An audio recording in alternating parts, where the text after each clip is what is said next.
Bueno, mis hermanos, vamos a hablar un poquito acerca de la historia del pueblo de Dios, del pueblo de judío, pueblo que Dios comenzó a través de Abraham. Dios puso en el corazón de Abraham este plan de hacer un pueblo. Y más o menos eso fue en el 2000 años antes de Cristo. Unos 2000 años antes de Cristo, Abraham fue llamado a empezar este pueblo, ¿no? Él le dijo: a través de tu simiente iban a ser un pueblo de millones de personas. Le hizo ver el cielo, le hizo ver la arena. Dice: bueno, así va a ser el pueblo mío. Y comenzó en Abraham la historia del pueblo de Israel, el pueblo de Judá, el pueblo judío. Pero 1000 años después, más o menos, gracias, en el periodo de los reyes Saúl, David y Salomón, 1000 años después de Abraham, es donde el pueblo de Israel tiene una relevancia mundial. Mayormente los 40 años de David, donde hay un esplendor, donde el pueblo de Israel es una potencia militar del mundo, donde tiene mayor territorio en su historia y donde los enemigos le temen, donde el mismo reinado, todo funcionaba de maravillas. El pueblo estaba contento, tenían un rey que, agradecidos a Dios, y lo victoriaban y estaban contentos con David, pero también funcionaba la parte religiosa, el sacerdocio, los ritos, las fiestas, los holocaustos, todo funcionaba. Era un tiempo de esplendor, de mucha bendición. Y después sucede Saúl, y en Saúl, ahí empieza el pueblo de Israel a tropezar, a tener un camino hacia abajo, un camino descendiente. En el último tramo del reinado de Saúl, Saúl es infiel a Dios. Y es a partir de él, de este rey, que todo va a ir cada vez peor. Todo va a ir de mal en peor. Hay un texto, no lo lean, lo leo yo, en Primera Reyes, que dice así acerca de Saúl, Dios. Dice: y dijo Jehová a Salomón, por cuanto ha habido esto en ti, esta infidelidad en ti, y no has guardado mi pacto, ni mis estatutos que yo te mandé, romperé de ti el reino y lo entregaré a tu enemigo. Sin embargo, no lo haré en los tiempos de tus días, lo entregaré en los días de tu hijo, por amor a tu padre David. Y fue así que Salomón muere, y cuando muere hereda su hijo Roboam. Y tal cual como dijo Dios, el reino se divide. Se divide en dos facetas. Uno es el pueblo del norte, 10 tribus que se van al norte, tienen como capital Samaria y se llama la tribu de Israel. Y el otro tribu, que son 2, la otra facción, se van al sur, a donde es Jerusalén, y se llama la tribu de Judá. Y hubo un periodo de ese tiempo de la división del pueblo, y es un periodo de oscuridad, es un periodo donde no va a prevalecer la santidad en el pueblo de Dios, sino todo lo contrario. En ese tiempo donde los pueblos estaban divididos, va a prevalecer el pecado sobre la santidad. Mayormente en la tribu del norte, los reyes empiezan a hacer las cosas que a Dios no le gusta, empiezan a alejarse de Dios. Y en el pueblo del sur, en Judá, bueno, algunos reyes hicieron lo recto ante los ojos de Jehová, pero la mayoría también peca contra Dios. En ese tiempo de división prevaleció el pecado sobre la santidad, pero también prevaleció las tinieblas sobre la luz. Eran tiempos donde el pueblo de Israel estaba en oscuridad espiritual. En vez de buscar la palabra de Dios, se alejan de la palabra de Dios y empieza la idolatría. Empiezan a seguir a aquellos dioses de las otras naciones, a hacer sus cultos, a hacer sus sacrificios, a poner su corazón en eso, y es un tiempo de oscuridad espiritual. Y empiezan a llenar el templo de Dios, aquel templo que hizo Salomón, en honor a Dios, a poner todos los ídolos y juntar ídolos por todos lados de otras naciones, aborreciendo el nombre de Jehová. Así se estaba manejando el pueblo de Dios, tanto en el norte como en el sur.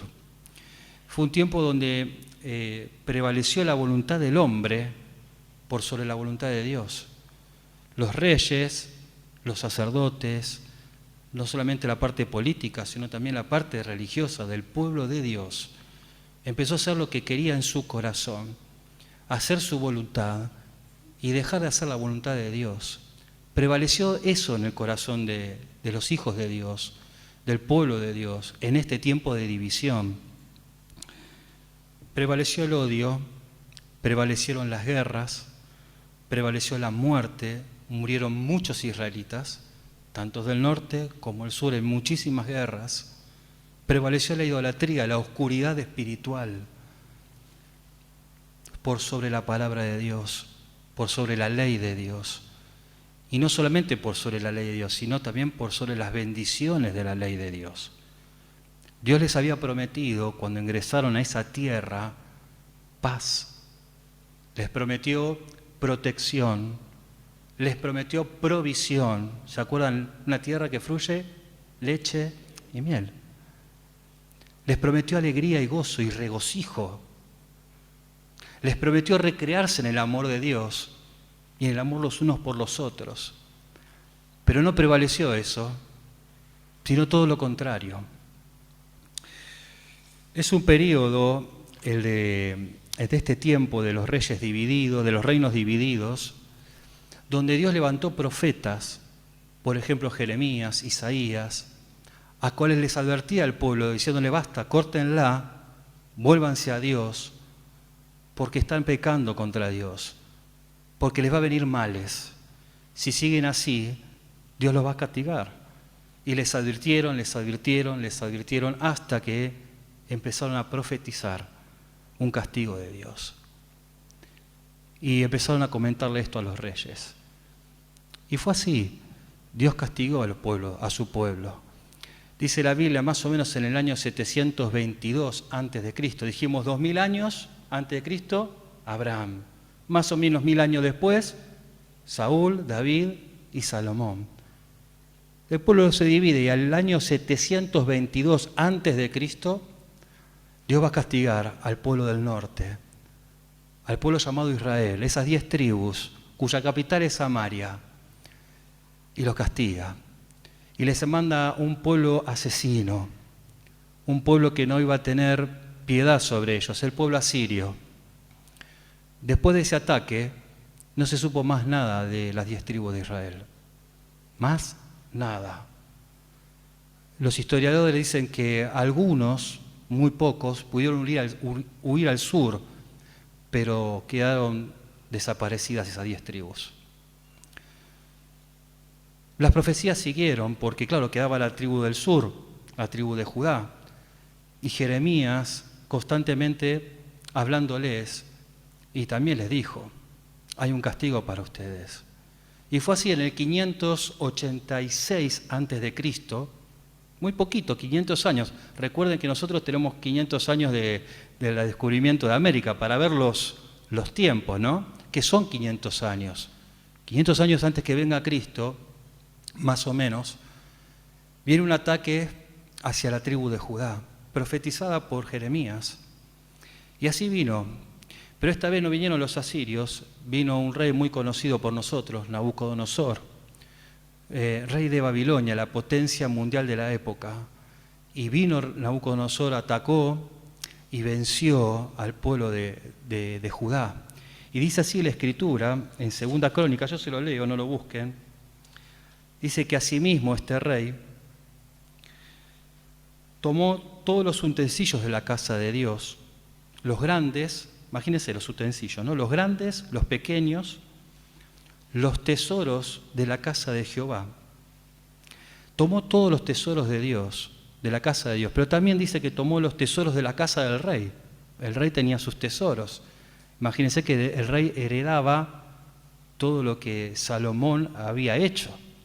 Acuérdense que Salomón no tuvo freno, ¿no?, en hacer lo que quiso, en gastar dinero en tantas cosas bellas. Por eso ese libro cuando habla de su vanidad y todo lo que quería lo tenía y nunca alcanzaba el corazón. Imagínense las cosas que había en la casa de Dios, imagínense los tesoros en la casa del rey. Pero no solamente los tesoros de la casa del rey, sino de sus príncipes, los hijos del rey. Todos los tesoros se los llevaron a Babilonia. Todo eso lo agarraron en su campaña, se lo llevaron para Babilonia. Dice también que quemaron la casa de Dios. Nabucodonosor prendió fuego la casa de Dios. La prendió fuego. Ese templo que hizo Salomón, nosotros tuvimos unos gastos acá, ¿no?, y estamos muy contentos. Salomón dedicó mucho oro, mucho dinero en aquel templo. Lo quemaron todo. No solamente quemaron la casa de Dios, sino que rompieron los muros de Jerusalén. Y estas son dos cosas importantes que Dios va a poner su ojo, en la casa de Dios y en el muro de Jerusalén. Destruyen también los muros de Jerusalén, esos muros que protegían del adversario, de los daños del enemigo, todo derribado. Dice también que consumieron a fuego todos los palacios, ¿no?, donde vivían los hijos del rey, y destruyeron todos los objetos deseables. Yo siempre pienso lo bello que habrá sido la ciudad de Jerusalén, ¿no? Todo aquello que Salomón habrá hecho, toda esa infraestructura hermosa, la destruyeron toda, lo tiraron todo abajo. Es como venir a este lugar o ir al centro deportivo y ver todas las piedras rotas, todo roto, todo destruido, ya no está más. No había ni forma de sacar foto, no tenían forma de sacar foto para decir, ¿te acordás? Ya te destruyeron todo. La casa de Dios quemada, el muro destruido, los palacios destruidos, todo destruyeron. Hay un salmo que se escribió en esa época, en ese tiempo de amargura, el Salmo 137, yo se los voy a leer, si quieren acompáñenme. Salmo 137, miren lo que escribe el salmista. Junto a los ríos de Babilonia, allí nos sentábamos y aún llorábamos, acordándonos de Sión, de Jerusalén. Sobre los sauces, en medio de ella, colgamos nuestras arpas, y los que nos habían llevado cautivos nos pedían que cantásemos, y los que nos habían desolado nos pedían alegría, diciendo, cántanos alguno de los cánticos de Sión. ¿Cómo cantaremos cánticos de Jehová en tierra de extraños? Si me olvidare de ti, oh Jerusalén, pierda mi diestra su destreza, mi lengua se pega a mi paladar, si de ti no me acordaré. Si no enalteciere a Jerusalén como preferente asunto de mi alegría. Eran tiempos de tristeza, era un tiempo de castigo. Y dice la Escritura que los que escaparon, porque también Nabucodonosor mató un montón de judíos, dice que los que escaparon de la espada de Nabucodonosor fueron llevados cautivos a Babilonia, 1300 kilómetros. Los sobrevivientes fueron llevados a Babilonia, 1300 kilómetros. No solamente vieron todo destruido porque lo vieron a sus familiares muertos, vieron el templo quemado a fuego, vieron los muros destruidos, sino que tampoco lo iban a habitar. Y se repite la historia y vuelven a vivir como vivieron siglos atrás, cuando eran esclavos de una nación también importante e imponente como eran los egipcios. Volvieron a ser esclavos de una potencia mundial, como aquellos años. Pero dice la Escritura que los que escaparon de la espada fueron llevados cautivos a Babilonia y fueron siervos de él y de sus hijos hasta que vino el reino de los persas. Hasta que vino el reino de los persas. Dios se acordó de su pueblo. Miren, yo les decía que Dios había puesto profetas y los profetas también les habían profetizado al pueblo de Judá que esto iba a durar un tiempo, que esta cautividad iba a durar un tiempo, que después de ese tiempo Dios lo iba a restaurar. Y hubo un rey llamado Ciro, rey de Persia, y otro rey, rey Darío, rey de Media. Estos dos reinos estaban aliados. Y si bien el reino de Ciro, el persa, era mayor que el reino de Darío, este rey de Media, el reino se llamó Medo-Persa o Persa. Y ellos decidieron invadir a Babilonia y la conquistaron. Lograron vencer a Nabucodonosor, lograron vencer a su hijo y conquistaron a Babilonia. Y el reino Medo-Persa ahora es el reino, la potencia mundial, y tienen como esclavos a este pueblo judío. Y dice 2 Crónicas, capítulo 36, dice que más el primer año del rey Ciro, rey persa, para que se cumpliese la palabra de Jehová por boca de Jeremías, recuerden aquel profeta que les profetizó el castigo, pero le profetizó que después de un tiempo Dios los iba a restaurar. Entonces dice la Escritura que el primer año de este rey Ciro, para que se cumpliese la palabra de Jehová por boca de Jeremías, Jehová, miren esta palabra, despertó el espíritu de Ciro de los persas, rey de los persas, el cual hizo pregonar de palabra y por escrito, diciendo: así dice Ciro, rey de los persas, Jehová, el Dios de los cielos, me ha dado todos los reinos de la tierra, y me ha mandado que le edifique casa en Jerusalén, que está en Judá. Quien haya entre vosotros de su pueblo, sea de Jehová Dios con él, y suba. Ciro despierta en su corazón, Dios le despierta un deseo que el pueblo de Dios, el pueblo de Jerusalén, vuelva a su tierra. Y dice otro profeta, Isaías, también en su profecía dice: así dice Jehová a su ungido, a Ciro.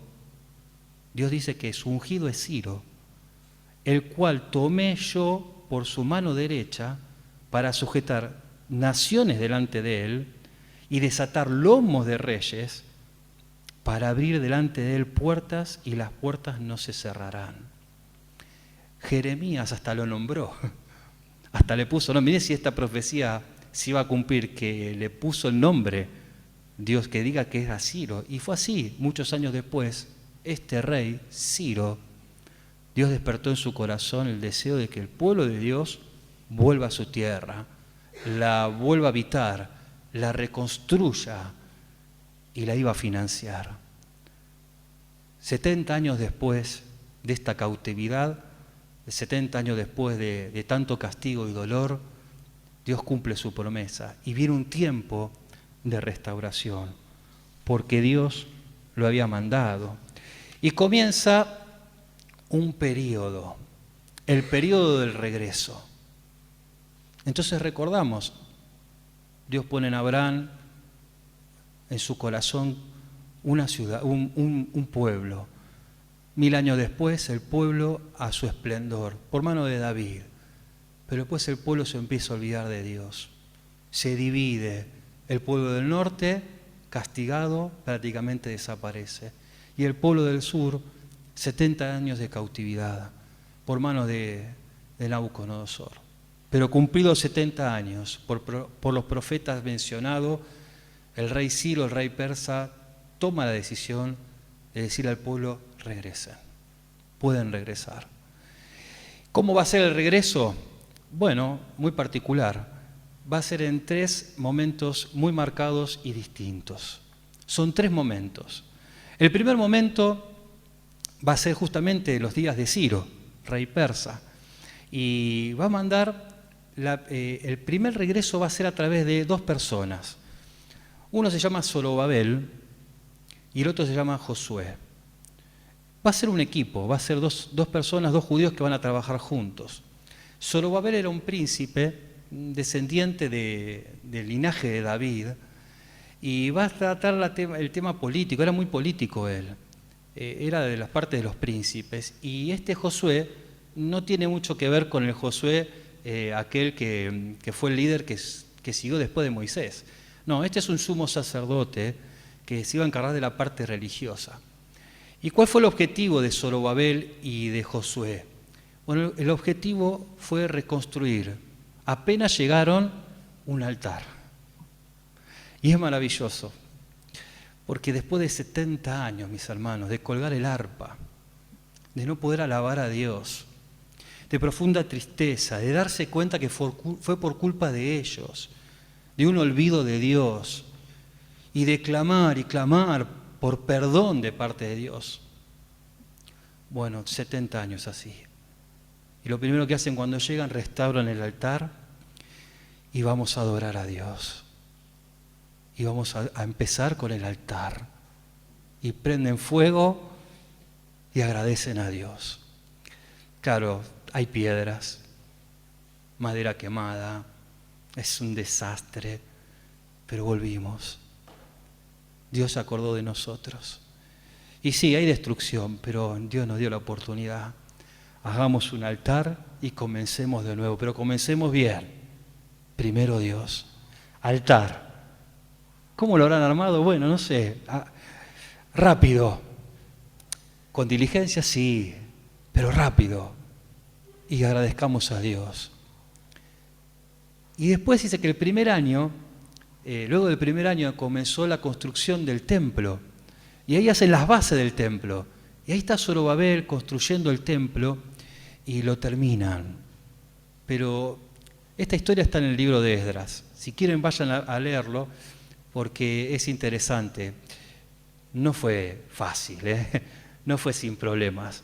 Zorobabel tuvo un momento donde le suspendieron la obra, ¿no? El enemigo de Dios no quería que se construya el templo. Sin embargo, yo les leía el texto acerca de lo que dijo Isaías. Dice que de Ciro, que va a abrir puertas y las puertas no se van a cerrar. Así que hubo impedimento, pero las puertas no se cerraron. Porque Dios estaba en este deseo también. Y el pueblo de Israel estaba en el deseo de Dios. Y aunque hubo trabas, se hizo la casa de Dios. Después viene otro regreso. Este fue el primer regreso. Hubo un segundo regreso. El segundo regreso fue en el 458 a.C. Dije que 500 años, bueno, en el 458 viene el segundo regreso. Y esta vez ya no es por mano de Ciro. Ciro murió y le nace un hijo, Artajerjes, y él hereda el trono. Uno dice, bueno, listo, ahora viene el hijo, ¿qué va a pasar? No va a pasar nada, porque el objetivo de Dios era el mismo. Así que está Artajerjes, y en este caso va a venir otro personaje, otro judío, llamado Esdras. ¿Quién era Esdras? Bueno, Esdras no era un príncipe, sino que Esdras era un escriba, un sacerdote, y quiero leerles un poco lo que se dice de Esdras. Dice que Esdras era diligente en la ley de Moisés. Alguien que que se destacaba por querer que la ley de Moisés se cumpla. Era diligente en la ley de Moisés. Dice que era un erudito en la ley de Dios. Imagínense que habría sacerdotes y estudiosos, pero un erudito. Dice que Esdras había preparado su corazón para inquirir, para estudiar la palabra de Dios en la ley de Jehová, pero dice para cumplirla. Y también dice que para enseñarle a Israel los estatutos y decretos. Esdras era alguien que estudiaba la ley de Dios, que puso su corazón en estudiarla, investigarla, saberla bien, pero para cumplirla él, pero también para enseñarla y enseñar a su pueblo las leyes, los estatutos para que el pueblo camine en la ley. Y dice algo más, que Jehová estaba con él. Este judío va a venir en el segundo viaje, en el segundo regreso. Son tres. El primero ya lo vimos recién. Este segundo viene Esdras. ¿Y cuál era el objetivo de este hombre? Bueno, poner orden en el culto. Tenía que ordenarlo, porque bueno, el pueblo ya empezó a hacer fiesta, ya está el altar encendido, ya empezamos a hacer las fiestas a Dios, pero va a venir Esdras y va a poder acomodar las cosas en su lugar. Tales pueden hacer esto, pero tales no. Otros van a hacer esto, se hace en este tiempo, y empieza a mostrar al pueblo cómo tiene que hacer las fiestas, cómo tiene que ser los sacrificios, de qué manera, porque él sabía cómo hacerlo. Y no solamente era alguien que decía, sino alguien que la cumplía. Tenía una autoridad a la hora de enseñar. ¿Por qué? Porque él lo cumplía, porque él preparó su corazón para esto. ¿Cuándo? Antes. Y ahora le tocó el turno de hacerlo, y tenía autoridad. Primer objetivo, que el culto se haga como Dios quiere, conforme a lo que está escrito. ¿Y cuál fue el segundo objetivo? Guiar al pueblo de Dios a la santificación, a la santidad, a través de la palabra de Dios y la ley, a través de los estatutos. Entonces empezó a mostrarle al pueblo de Dios de qué cosas se tenían que limpiar, qué cosas no tenían que estar más en el pueblo de Dios y qué cosas se tenían que empezar a estar. Entonces el pueblo de Dios empezó a santificar, y todo lo que no tenía que estar se tenía que ir del pueblo de Dios. Todos los pecados, todas las malas decisiones se tenían que ir. Y el que no estaba de acuerdo, que se vaya también. Así hizo Esdras. 80 años después de Zorobabel viene Esdras y empieza a poner en orden todas las cosas. Mis hermanos, sí, hay piedras, hay ruinas, pero está el altar encendido, está el templo terminado. Y ahora el pueblo de Dios empieza a ordenar el corazón y empieza a caminar. ¿No es perfecto el pueblo de Dios? No, para nada. Como un bebé, como la primera vez, como empezando de nuevo, después de 70 años. Algunos murieron, otros nacieron en el cautiverio, pero vamos de a poco, las primeras cosas. Y ahí está Esdras, es por acá, hermano, es por acá. Así dice la Escritura, y todos aprendemos, y vamos caminando, y es de a poco, pero vamos. Hay una meta, y estamos yendo para allá, y Dios está agradando de su pueblo, y Dios está bendiciendo su pueblo. Pero claro, hay que seguir lo que Dios dice. ¿Perfección? No, no hay, pero vamos caminando, y cada vez va mejor, y cada vez más santidad, y cada vez más voluntad de Dios, y no voluntad de hombre. Viene un tercer viaje, un tercer regreso, y último. Y esta vez viene, también vivía Artajerjes, 13 años después, y Dios envía a una persona muy distinta a Zorobabel, aquel príncipe, muy distinta a Josué, el sumo sacerdote, muy distinta a Esdras, un hombre que había preparado su corazón para seguir la ley de Dios y para enseñarla. No, va a mandar a un tal Nehemías. ¿Quién era este Nehemías? Era el copero del rey Artajerjes.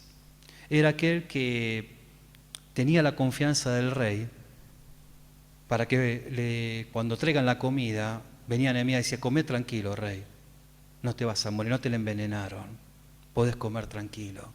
Era alguien que vigilaba que al rey, cuando tenía que comer, no le pase nada, porque en aquella época se envenenaban las comidas, se hacía un espionaje y se asesinaban así a los reyes. Pero así tenían un copero, alguien de confianza, donde el rey tenía tanta confianza que si la trae Nehemías la comida, la como, porque sé que la probó primero. Y tenía esa confianza, esa era la función de Nehemías. Este copero va a ser la persona que Dios va a enviar en este tercer viaje. ¿Cuál es la misión? ¿Se acuerdan el texto? Habían quemado la casa de Dios, ¿y qué más hicieron? ¿Se acuerdan? Destruyeron los muros. Dios va a reconstruir los muros de Jerusalén. Y mis hermanos, en estos meses vamos a tratar de estudiar este libro de Nehemías. Hoy hicimos una pequeña introducción, un pantallazo de lo que queremos ver. Dios ha puesto en nuestro corazón hablar acerca de la reconstrucción, no del templo, no del altar, sino de los muros. ¿Por qué será? Y mis hermanos, tal vez porque estamos tratando de caminar. ¿El altar lo tenemos encendido? Yo entiendo que sí. Estamos encendiendo el altar. Con perfección para nada, pero está en nuestro corazón. ¿Reconstruimos el templo? Sí. Estamos aquí adorando a Dios, allá en el centro deportivo, adorando a Dios, tratando de servirle, tratando de hacer las cosas como Él dice, ¿no? Investigando, ¿no? Esto está bien, esto está mal. El otro día nos hablaban de la ofrenda. ¿Estará bien, estará mal? ¿Cómo se hace? ¿Cómo quiere Dios? No como quiero yo, como cree vos. ¿Cómo quiere Dios? Y así, ¿cómo quiere Dios que nos tratemos? ¿Cómo opinas vos? ¿Cómo opinas vos? No, pero ¿cómo opina Dios? Y ahí investigando y tratando, y de a poco. Bueno, mis hermanos, va a ser un tiempo donde vamos a pensar en construir muros. Construir muros. De esto se trata. Así que el hermano que le toque el próximo viernes hablar del capítulo 1, bueno, va a ser un poquito más, algunas reflexiones acerca de este libro. Quiero terminar con esto, mis hermanos. ¿Por qué era tan importante para Satanás destruir los muros de Jerusalén? ¿Y por qué era tan importante para Dios reconstruirlos? Porque si es importante, nosotros tenemos que poner el ojo ahí. El muro es protección. ¿De qué? De que el mundo dañe, de que el enemigo pueda pasar y dañarnos. Y si está el muro, no nos va a dañar. ¿Y cuál es nuestro muro, mis hermanos? La ley de Dios. Este es tu muro y es mi muro. Cuando este muro se rompe y pasa el mundo, se lleva lo mejor de nosotros, todos los tesoros de Dios se los lleva, los roba. Nos roba los tesoros de Dios, nos quema la casa, nos destruye los edificios, más de alguno de nosotros muere. El enemigo nos devasta, arruina nuestra vida, nuestra familia, la iglesia, cuando este muro está caído. Pero cuando este muro se pone firme, cuando esto es nuestra protección, hay paz, hay protección de Dios, hay provisión de Dios, hay alegría en el pueblo de Dios. Y nos recreamos en el amor de Dios y en el amor los unos por los otros, porque este siempre fue el plan de Dios para su pueblo en el pasado y para el pueblo de Dios en este presente. Y mis hermanos, podemos comenzar hoy a aprender el altar. Señor, perdóname. Perdóname porque no estoy tan cerca de esto, que trae tanta felicidad a mi vida y tanta felicidad a la vida de los demás. Prender el altar. Esta noche, abrí el libro de Dios. Léete unos textos. Señor, quiero leer tu palabra. Que enciendas ese altar en mí. Quiero empezar a caminar en la palabra de Dios. Que este muro se pare y el mundo no me dañe. ¿Se puede hacer? Sí, mis hermanos. Arranquemos de ahora. El muro es la palabra de Dios. Y mis hermanos, de esto vamos a hablar en estos meses. Quisiera que oremos a Dios y que Dios bendiga su palabra. Espero no haberle sido pesado en la historia, en esta introducción, sencilla, pero es la introducción, mis hermanos, a lo que creo y entendemos de parte de Dios que Él quiere esto para nosotros. El mundo se mete en las iglesias y destruye. Por eso viene este mensaje para nosotros en este tiempo. Mis hermanos, Dios quiere bendición. Y todo aquel que entre por esa puerta, si nosotros levantamos estos muros de la palabra de Dios, la va a encontrar. Va a encontrar a Cristo y va a encontrar las bendiciones, la vida eterna y la bendición que Él prometió a su pueblo. Oramos. Padre, gracias por tu palabra. Gracias porque se cumple, Señor. Gracias por tus promesas, Señor, porque podemos confiar en ti, confiar en tus promesas, confiar en lo que tú dices a favor nuestro. Bendice este tiempo donde vamos a estudiar este libro. Enséñanos, Señor, a aprender el altar, a edificar la casa de Dios y a levantar los muros de esta Jerusalén, tu pueblo. Quisiéramos que podamos atender a tu palabra y cumplirla para tener tus bendiciones, Padre Santo. Te pedimos perdón por tantos pecados, porque todos pecamos, Señor, y tú lo sabes. Pero también tú sabes, Señor, nuestra intención, que es seguirte. Tú sabes el daño que hace el mundo. Y quisiéramos, Padre, que podamos a través de tu palabra poder, Señor, separarnos, santificarnos de este mundo, para que todo aquel que entre a este lugar, Señor, todo aquel que pueda escuchar de parte nuestra tu palabra, Señor, pueda ser bendecido. Bendice a tu pueblo, Señor, que el enemigo no entre, Señor, que podamos tener aquí, Señor, como dice tu palabra, bendición y vida eterna. Te lo rogamos en el nombre de Jesús. Amén.